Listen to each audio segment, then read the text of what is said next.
तो फ्रेंड्स, चलो अब हम हमारे फिफ्थ चैप्टर की तरफ चलते हैं। फिफ्थ चैप्टर का नाम है what books and murals tell us. इसका मतलब ये है कि इस चैप्टर में हम ये जानने की कोशिश करेंगे कि जो पुरानी बुक्स है और जो पुरानी कब्रें हैं वो हमको क्या बताती है। तो स्टार्ट करते हैं यहाँ से। One of the oldest books in the world, मतलब बहुत ही पुरानी बुक के बारे में इसमें बताया गया है। You may heard about the Vedas, there are four of them, the Rigveda, Samaveda, Yajurveda and Atharvaveda.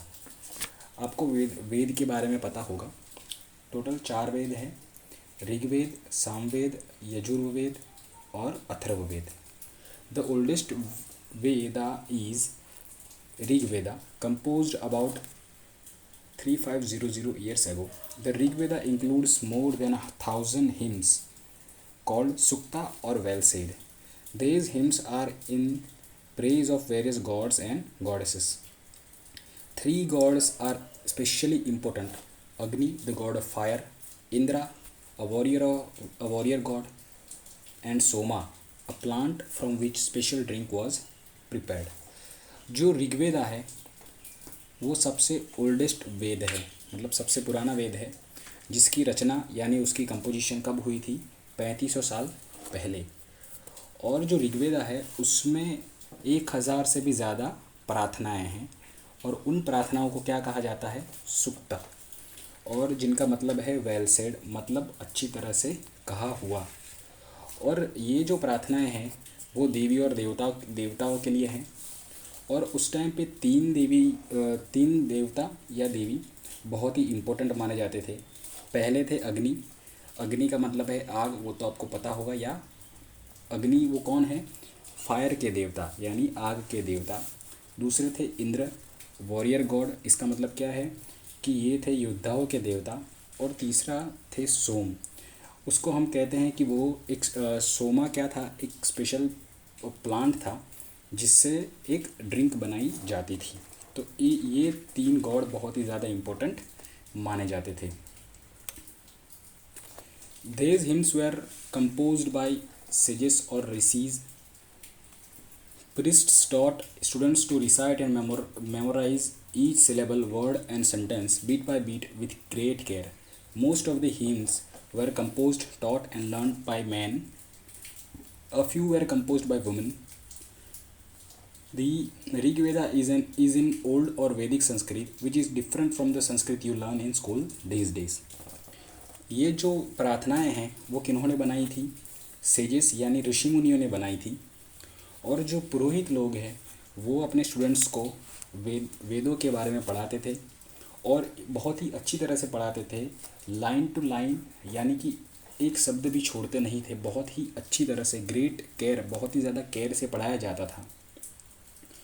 और ये जो प्रार्थनाएं हैं, जो हिम्स हैं, वो ज़्यादातर बनाई जाती थी मैन के द्वारा यानी पुरुषों के द्वारा, और पढ़ाया भी जाता था पुरुषों के द्वारा। कुछ ऐसी प्रार्थनाएं हैं जो विमेन ने बनाई थी यानी महिलाओं ने बनाई थी। और जो ऋग्वेद है वो बहुत ही पुरानी संस्कृत में है, जिसको हम वैदिक संस्कृत कहते हैं। जो आप आज स्कूल में संस्कृत पढ़ते हैं उनसे ये संस्कृत थोड़ा अलग है। अब संस्कृत और जो अदर लैंग्वेज है उसके बारे में थोड़ा हम देख लेते हैं। Sanskrit is part of a family of language known as Indo European. Some Indian languages such as Assamese, Gujarati, Hindi, Kashmiri and Sindhi, Asian languages such as Persian and many European languages such as English, French, German, Greek, Italian and Spanish belong to this family. They are called family because they originally had words in common. अब जो languages आप इसमें बताई गई है, जैसे Assamese है, गुजराती है, हिंदी है, कश्मीरी है और सिंधी है, ये इंडियन लैंग्वेजेस है। कुछ दूसरी लैंग्वेज है जो जैसे पर्शियन लैंग्वेज है, इंग्लिश लैंग्वेज है, फ्रेंच लैंग्वेज है, जर्मन है, ग्रीक है, इटालियन है और स्पेनिश है। वो सब एक ही फैमिली में आते थे और उस फैमिली का नाम था इंडो यूरोपियन फैमिली। और उन्हें एक फैमिली में इसलिए रखा गया था क्योंकि बहुत सारे वर्ड्स ऐसे थे जो इन लैंग्वेज में कॉमन थे।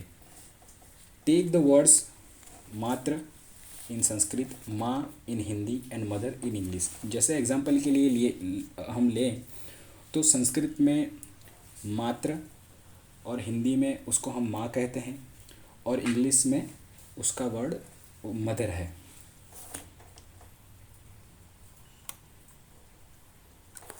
Other languages used in the subcontinent belong to different families. For instance those used in northeast belong to Tibeto-Burman family. Tamil, Telugu, Kannada and Malayalam belong to the Dravidian family, and the languages spoken in Jharkhand and parts of central India belong to the Austro-Asiatic family. और जो बाकी language है हमारे area में या फिर हमारे सब कंटिनेंट में अलग अलग लैंग्वेजेस बोली जाती थी जो डिफरेंट फैमिलीज से बिलोंग करती थी। जैसे फॉर एग्ज़ाम्पल जो नॉर्थ ईस्ट में लैंग्वेज यूज़ की जाती थी उसकी फैमिली थी तिब्बतो बर्मन फैमिली। जो तमिल, तेलुगु, कन्नड़ और मलयालम है वो द्रविडियन फैमिली से बिलोंग करती है लैंग्वेज। और जो लैंग्वेज झारखंड में और सेंट्रल इंडिया में बोली जाती है उसकी जो फैमिली है वो है Austro Asiatic family.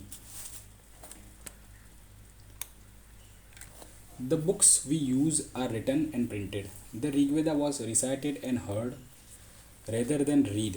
It was written down several centuries after it was first composed and printed less than 200 years ago. जो बुक हम पढ़ते हैं, जो बुक्स आज जो यूज़ होती है वो लिखी हुई होती है और उसकी प्रिंटिंग होती है। बट जो ऋग वेदा है वो बहुत ही पुरानी है और उसका जो कंपोजिशन है वो बहुत सालों पहले हुआ था। तो उसको याद किया जाता था, उसको बोल के याद किया जाता था, उसको लिखा नहीं गया था। उसको लिखा कब गया? महज सिर्फ और सिर्फ 200 साल पहले उसको लिखा गया।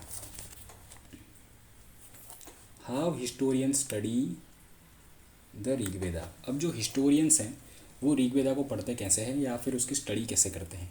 Historians like archaeologists find out about the past, but in addition to material remains, they examine written sources as well. Let us see how they study Rig वेदा। हमको पता है कि आर्कियोलॉजिस्ट क्या करते हैं, जो पुरानी चीज़ें होती हैं या पुरानी बिल्डिंग्स या कोई भी चीज़ जिनके पार्ट्स जो बचे कुचे होते हैं उनकी स्टडी करते हैं। बट जो और साथ ही साथ वो रिटन जो सोर्सेस होते हैं, जो लिखे हुए सोर्स होते हैं, उनको भी पढ़ते हैं। अब देखते हैं कि उन्होंने ऋग वेदा की स्टडी कैसे की। Some of the hymns in the Rig Veda are in the form of dialogues. This is a part of one such hymn, a dialogue between sage named Vishvamitra and two rivers Beas and Sutlej that were worshipped as goddesses. अब ये जो ऋग वेदा में जो प्रार्थनाएं हैं वो एक प्रकार से वार्तालाप के रूप में है, यानी डायलॉग्स। अब किनके बीच में वार्तालाप है, जैसे कि यहाँ पे एग्जाम्पल दिया गया है आपको कि विश्वामित्र जो एक ऋषि मुनि थे वो और बीस और सतलज जो दोनों नदियाँ थी जिनको देवी माना जाता था, उनके बीच में बात बताई गई है या फिर उनके बीच में जो वार्तालाप हुआ किनके बीच में, विश्वामित्र और दो रिवर के बीच में। तो उन वार्तालाप को बताया गया है।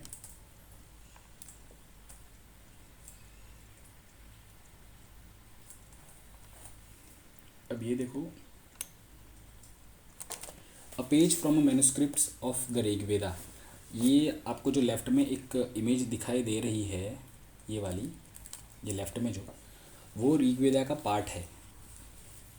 This manuscript of the Rig Veda on birch bark was found in Kashmir. ये जो पार्ट है, जो मैन्युस्क्रिप्ट का पार्ट है, वो किस पे लिखा गया था? बर्च नाम के पेड़ की छाल के ऊपर। उसकी छाल का यूज़ करके पेपर बनाया जाता था उसके ऊपर। और ये जो पार्ट है वो कहाँ मिला? कश्मीर में मिला है।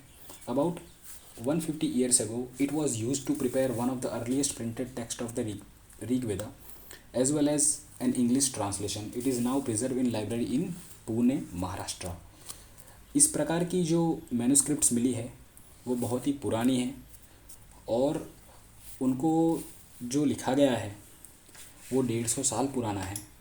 और कुछ ट्रांसलेशन भी है जिसको इंग्लिश में भी लिखा गया है, मतलब कुछ ऋग्वेदा का पार्ट है। ऋग्वेदा पूरी तो संस्कृत में लिखी गई है, बट उसको ट्रांसलेट भी किया है इंग्लिश में। और जो पुरानी जो ऋग्वेदा है उसको महाराष्ट्र की एक लाइब्रेरी में प्रिजर्व करके रखा गया है जो पुणे में है। अब जो विश्वामित्र और जो रिवर के बारे में जो हमने आगे देखा कि 2 रिवर और विश्वामित्र बातें करते हैं तो या वार्तालाप करते हैं, उसके बारे में हम देखते हैं। विश्वामित्र ने कहा, O rivers come down from the mountains like two swift horses, like two shining cows that lick their calves. You move like chariot to the sea. Through the power of Indra, you are full of water and wish to unite with one another. Vishwamitra क्या कहते हैं कि नदियों आप नीचे आओ, आप घोड़ों की तरह नीचे आओ और गायों की तरह नीचे आओ हमको, और आप एक रथ की तरह हो जो समुद्र की तरफ चलती है। और आप और उस किसके पावर के थ्रू, इंद्र के पावर के थ्रू आप रथ की तरह चलते हो और आप सी के साथ मिलोगी। रिवर्स क्या बोलती है, we who are full of water move along the path of gods have made for us, once we start flowing we can not be stopped, why do you pray to us O sage. Rivers क्या कहती है कि हम पानी से भरी हुई हैं और जो हमारे लिए भगवान ने रास्ता बनाया है उस रास्ते पे हम चलती रहती हैं, हम कभी रुकती नहीं। अगर हम रुकती नहीं तो हमारे लिए आप क्यों प्रार्थना कर रहे हो।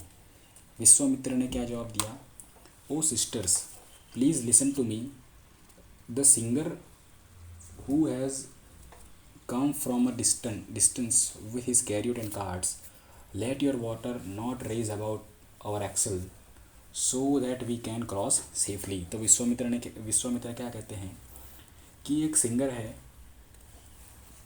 जो दूर से आया हुआ है और वो रथ के साथ आया हुआ है, और आप अपना पानी इतना ऊपर मत कर लेना या फिर इतना ऊंचा ना कर लेना कि रथ डूब जाए। और जो सिंगर आया हुआ है, जो गायक आया हुआ है, वो आराम से नदी को पार कर सके या फिर नदी उनको पार कर सके। फिर रिवर्स क्या बोलती है, नदियाँ क्या बोलती है, we will listen to your prayers so that you can cross safely. और रिवर्स ने कहा, हाँ कोई बात नहीं, मैं आपकी प्रार्थना को सुनती हूँ और आपको सेफली क्रॉस करने दूंगी। Historians point out that this hymn was composed in the area where the rivers flow. They also suggest that the sage lived in a society where horses and cows were valued animals. That is why rivers are compared to the horse and houses. Historian ने ये पता लगा दिया कि क्योंकि ये जो बात है जो रिवर्स के साथ और रिवर्स और विश्वामित्र के साथ बीच में वार्तालाप हुआ, तो ये जो बातें हुई वो ऐसी जगह पे हुई होगी जहाँ पे नदियाँ बह रही होगी। और ये बात भी है कि उस टाइम पे हॉर्स यानी घोड़े और काऊ यानी गाय, उनका बहुत ही ज़्यादा इम्पोर्टेंस रहा होगा, क्योंकि जो नदियाँ हैं उनको किसके साथ कंपेयर किया गया है, घोड़ों और गाय के साथ। Other rivers especially the Indus and its tributaries and the Saraswati are also named in hymns. The Ganga and Yamuna are named only once. और जो प्रार्थनाएं हैं उनमें इंडस रिवर यानी सिंधु नदी और उसकी ट्रिब्यूटरीज मतलब उनकी जो सहायक नदियां हैं उसके बारे में भी बहुत सारी प्रार्थनाएं लिखी गई हैं। सरस्वती नदी के बारे में भी प्रार्थनाएं लिखी गई हैं और गंगा और यमुना के बारे में एक बार प्रार्थना लिखी गई है, या फिर गंगा और यमुना का एक बार प्रार्थना में नाम ज़रूर आया है। अब पढ़ेंगे cattle, horses and chariots. There are many prayers in the Rigveda for cattle, children, specially sons and horses. Rigveda में बहुत सारी ऐसी प्रेयर दी गई है, ऐसी प्रार्थनाएं दी गई हैं जो स्पेशली किसके लिए है, कैटल के लिए यानी गायों के लिए, चिल्ड्रन यानी बच्चों के लिए, और इसमें भी स्पेशल किसके लिए, लड़कों के लिए, और हॉर्सेस मतलब घोड़ों के लिए। Horses were yoked with chariots that were used in battles which were fought to capture cattle. जो हॉर्स है, जो घोड़े हैं, उनको रथ के साथ जोड़ा जाता था, मतलब कैरियोट के साथ जोड़ा जाता था, और उनको युद्ध में ले जाया जाता था। और क्यों युद्ध किया जाता था, ताकि वो कैटल को जीत सके। जो जहाँ पे वो युद्ध करने जाते थे वहाँ के कैटल को वो जीत लेते थे। कैटल मतलब वहाँ उस टाइम पे गायों का बहुत ज़्यादा इम्पोर्टेंस था, तो वो गायों को जीत कर लाते थे। Battles were also fought for land, which was important for pasture and for growing hardy crops that ripened quickly, such as barley. Some battles were fought for water and to capture people. अब जो युद्ध हैं वो कभी कभार land यानी कि ज़मीन को जीतने के लिए भी की जाती थी। ज़मीन का उपयोग क्यों होता है, पाश्चर बनाने के लिए यानी कि चारागाह बनाने के लिए, साथ ही साथ जो अनाज है उनको उगाने के लिए, स्पेशली बैरली मतलब जौ, क्योंकि वो बहुत ही क्विकली यानी बहुत ही स्पीड में बैरली उग जाती है। और कभी कभार जो बैटल्स हैं, जो युद्ध हैं, वो पानी के लिए भी होते थे, और कभी कभार जो युद्ध में पीपल या फिर जहाँ पे युद्ध होता जो हार जाते थे उनके पीपल को जीते हुए लोग क्या करते थे, कैप्चर कर लेते थे, यानी कि उनको बंदी बना के ले आते थे। Some of the wealth that was obtained was kept by the leaders, some was given to the priests, and rest was distributed amongst the people. Some wealth was used for the performance of yajnas or sacrifices, in which offerings were made into the fire. There were meant for gods and goddess offerings could include ghee, grain, and in some cases animals. तो जो भी युद्ध में जीत कर लाते थे वो क्या करते थे, जो लीडर्स होते थे वो अपने पास थोड़ा रख लेते थे, कुछ चीज़ें पृष्ठ यानी कि पुरोहितों को दे देते थे, और जो बाकी बचा था वो सब पीपल या जो भी बाकी प्रजा थी उसमें बांट दिया करते थे।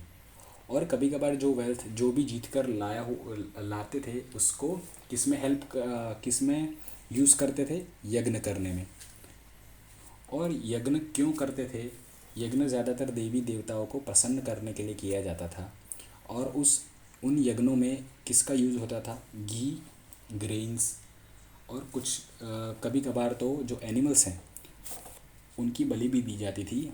वो यज्ञ में नहीं दी जाती थी, वो अलग से एनिमल्स का सेक्रीफाइस किया जाता था। Most men took part in these wars. There were no regular army, but there were assemblies where people met and discussed matters of war and peace. They also chose leaders who were often brave and skillful warriors. और जब भी war होता था यानी युद्ध होता था तो ज़्यादातर जितने भी आदमी थे, जितने भी मैन थे, वो इसमें पार्टिसिपेट करते थे। कोई रेगुलर आर्मी नहीं थी कि हर बार एक स्पेशल आर्मी उस टाइम पे नहीं थी। जब भी कोई युद्ध होता था तो मीटिंग होती थी और उसमें इम्पोर्टेंट जो मैटर्स थे उसको डिस्कस किया जाता था। और जो भी बहुत ही ज़्यादा वॉरियर उसको बोलते हैं, बहुत ही ज़्यादा योद्धा या फिर कोई बहुत ही स्किलफुल बंदा हो उसको लीडर बनाया जाता था। Words to describe people. अब जो पीपल वहाँ पे रहते थे उनके लिए अलग अलग शब्द का उपयोग किया जाता था। There are several ways of describing people in terms of the work they do, the language they speak, the place they belong to, the family, their communities and culture practices.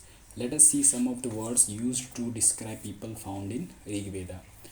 अब लोगों को अलग अलग नामों से बुलाया जाता था। कुछ लोगों को इसलिए अलग बुलाया जाता था क्योंकि वो अलग भाषा बोलते थे। कुछ लोगों को अपने फैमिली के हिसाब से नाम दिया जा गया था, कुछ को अपनी कम्युनिटीज़ के हिसाब से, और कुछ को अपनी कल्चर के हिसाब से, और कुछ लोगों को वो कहाँ से बिलोंग करते हैं, कुछ किस एरिया में रहते हैं, उनके हिसाब से नाम दिया गया था। अब ऋग्वेदा में जो कुछ वर्ड्स हैं उसके बारे में हम पढ़ते हैं।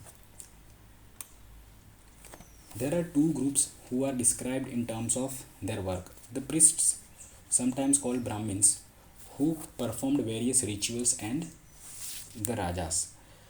अब दो जो नाम है, जो पुरोहितों के लिए जो नाम यूज़ किया जाता था उसको कभी कभार ब्राह्मिन्स बोला जाता था, जो क्या करते थे, रिचुअल्स करते थे, यानी कि यज्ञ किया करते थे।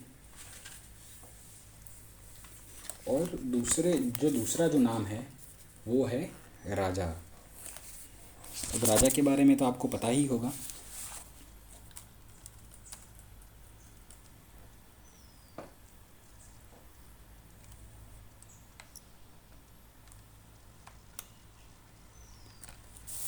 These rajas were not like the ones you will learning about later. They did not have capital cities, palaces or armies, nor did they collect taxes. अब जो राजा है उनके बारे में हम पढ़ेंगे, बट ये राजा अगले चैप्टर्स में हम जो राजा के बारे में पढ़ेंगे उनसे थोड़े अलग हैं। ये जो राजा है उनकी कोई कैपिटल सिटी नहीं होती थी, ना उनका कोई पैलेस होता था, मतलब ना उनका कोई महल होता था, ना ही कोई आर्मी होती थी, और कभी भी वो टैक्स कलेक्ट नहीं करते थे, मतलब कर वसूलते नहीं थे। Generally sons did not automatically succeed fathers as a raja. Generally ऐसा होता था कि जो अगर किसी के पिता राजा है तो ऐसा नहीं होता था कि उनका बेटा ही राजा बनेगा। Two words were used to describe the people or the community as a whole. One was the word Jan, which we still use in Hindi and other language. The other was Vis. The word Vaishya comes from Vis. You will learn more about this in chapter 6. तो जो community में लोग हैं, जितने भी लोग थे community में, एक कम्युनिटी में, उनके लिए एक स्पेशल वर्ड था जिनको बोला जाता था जन। आज भी हम हिंदी में और कुछ और भाषाओं में जन शब्द का यूज़ करते हैं। और दूसरा जो शब्द था जो लोगों के लिए यूज़ किया जाता था वो था विस, और जो वैश्य शब्द है वो विस से ही निकला हुआ है। इसके बारे में हम 6 चैप्टर में पढ़ेंगे थोड़ा आगे।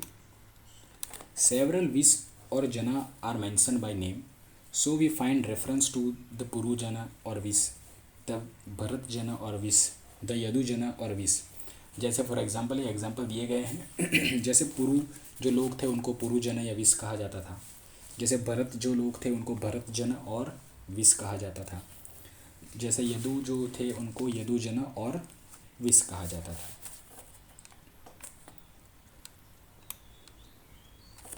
Sometimes the people who composed the hymns described themselves as Aryas and called their opponents Dasas or Dasyus.